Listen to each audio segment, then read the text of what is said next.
নমস্কার।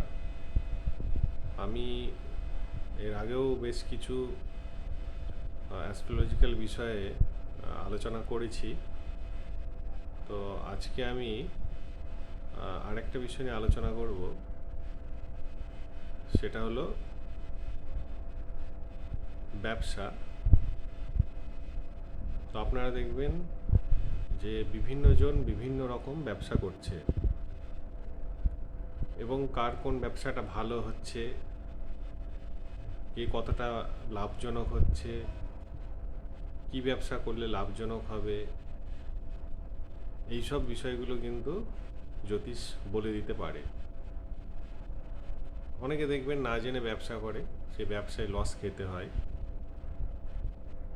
আবার দেখবেন অনেকে ব্যবসা করছে, সেখান থেকে অনেক লাভবান হচ্ছে।